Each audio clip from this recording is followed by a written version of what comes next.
kita tadi setelah menelusuri beberapa tapak tilas yang ada di Alas Suko ini ya, kita akan berjalan. Mudah-mudahan nanti ada sesuatu yang luar biasa bisa kita ekspo atau kita lihat.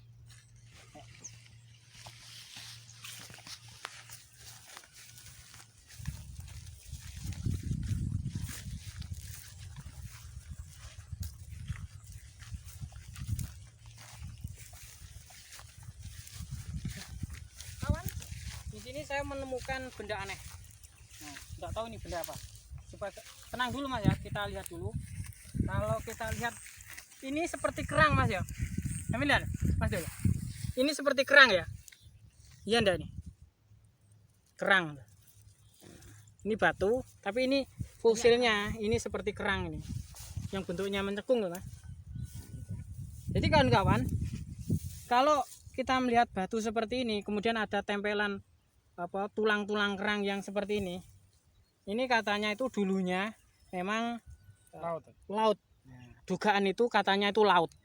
Kok bisa laut Mas? Karena setelah banjir Nabi Nuh ya mungkin Nabi Nuh yang banjir seluruh internasional itu, ya mungkin ini adalah salah satu peninggalan dari zaman dahulu. Ini adalah berupa kerang. Ini adalah fose-fose kerang yang mengering sudah ini. Nah, ini kan kerang Mas. Ini yang besar yang lebih jelas. Ini punya kerang. Coba kita lihat Mas diangkat apa keseluruhan, mungkin ada hal yang luar biasa. Wah, kawan. Di sini ada apa ya? Kalajengking sarang. Nah, kalajengking ini adalah hewan yang sangat mempunyai racun yang sangat berbisa. Kawan-kawan supaya hati-hati.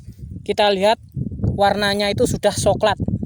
Kehitaman Mas. Kelabang ini bukan kalajengking. Apa Mas? Oh, kelabang. Ini adalah hewan lipan ya. Adem panas iki Pak, no dicopot ya. Iya, kelabang besar itu Pak. Kelabang ya. Itu kerangnya besar. Tapi mitosnya Mas, ini biasanya dia tuh mempunyai mustika. Batu mustika lipan Mas. Wah, semoga ada. Tapi posisinya itu biasanya berada pas di atas kepala katanya. Berwarna merah jambu Mas. Nah, ini adalah lipan atau kelabang ya. Nah, kawan-kawan, nah, kita akan mencoba mengeluarkan dari dalamnya. Kita lihat dulu ya. Nah, ini adalah lipan. Nah, kalau kita melihat dari warnanya itu sudah coklat hitam, itu berarti sudah tua Mas. Usianya sudah lama ini. Nah, biasanya batu mustika itu berada tepat di atas kepalanya ini Mas. Warnanya itu merah muda, jenis mustika lipan. Cuma ini mestinya itu kan benda gaib Mas ya. Kita nggak bisa melihat secara karena ini alami. Jadi ini tepat di kepala bagian. Nah, ini adalah dulu adalah tempat batu mustika itu berada. Cuma karena itu masih gaib, juga nggak bisa dilihat, hanya orang-orang tertentu saja yang bisa melihat. Tapi hati-hati kawan, hewan ini mempunyai daya racun yang sangat tinggi. Kalau sampai tersengat, ini bisa mengakibatkan kematian ya, karena daya racunnya itu sangat tinggi. Kalau kita berbicara ya, ini adalah disinilah tempat racun itu bersemayam. Biasanya kalau udah menggigit, otomatis ini akan mengeluarkan racun. Nah, kalau sudah kena seperti ini, biasanya itu rasanya tulang itu seperti bergerak Mas, karena sangat efek dari racun tersebut ini. Jadi kawan-kawan supaya hati-hati. Nah, kalau di rumah atau ada hewan seperti ini, kalau bisa pergi, kalau enggak dibunuh saja, karena ini sangat berbahaya.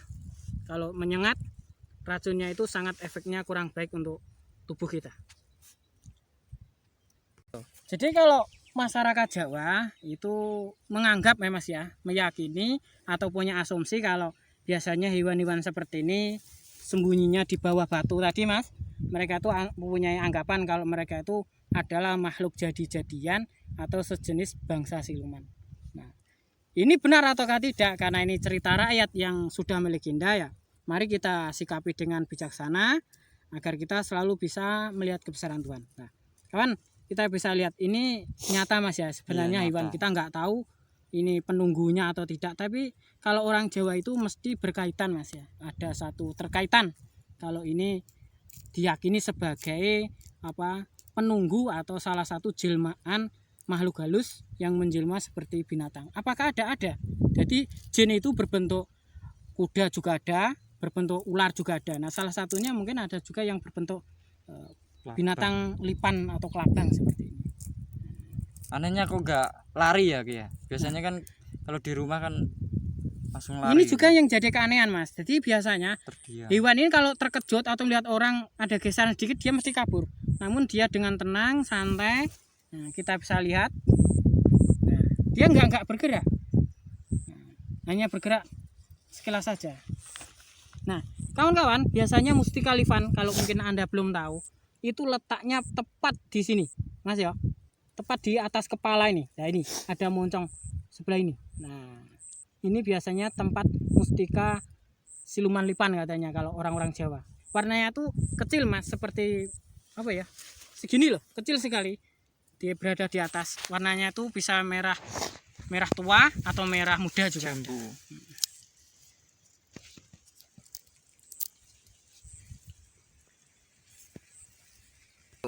Oke kawan-kawan, jadi kalau kita menemukan hewan yang mungkin kita tidak tahu, nah, usahakan jangan dibunuh. Karena apa? Sifatnya itu kita membela diri. Kalau memang hewan ini tidak menyakiti kita nggak punya alasan untuk membunuh. Karena bagaimanapun hewan seperti ini juga makhluk Tuhan yang punya hak untuk hidup. Jadi kita nggak boleh menyakiti atau melukai makhluk yang tidak menyakiti pada kita. Kecuali kalau hewan itu menyerang atau ingin melukai kita, berarti kita punya hak untuk membela diri. Mungkin Terus itu Kang, kembali lagi Kang ya. Ini hewannya sudah mau kembali lagi ke sarangnya. Dia tuh seperti punya naluri Mas. Naluri. Nah, lihat, dia enggak. Itu maksudnya gini Mas, dia bisa menerima kehadiran kita. Dia tidak agresif kan dari tadi. Iya. Nah, dia tenang, dia tidak lari. Nah, lihat, hewan ini sudah dengan tenang akan masuk ke dalam liangnya lagi, ke lubangnya. Nah, berarti ini dia tenang. Jadi makhluk ini seperti kita, dia punya naluri juga. Kalau ketemu wong jahat mungkin udah lari nih Mas ya. Udah lari. Ini tidak, ini tenang. Dia tidak apa ya, nyaman gitu loh dengan kita. Seperti itu. Oke kawan ya, cukup sekian dulu review kita tentang hewan lipan yang ada di wilayah Sukoram ini. Cukup sekian, mudah-mudahan ada manfaatnya. Terus berkarya untuk kemajuan bangsa. Oke, channel Lamongan Selatan Jaya. Oke, kita akan kembalikan lagi seperti semula. Ayo Mas. Bismillahirrahmanirrahim. Kita akan kembalikan seperti sedia kala.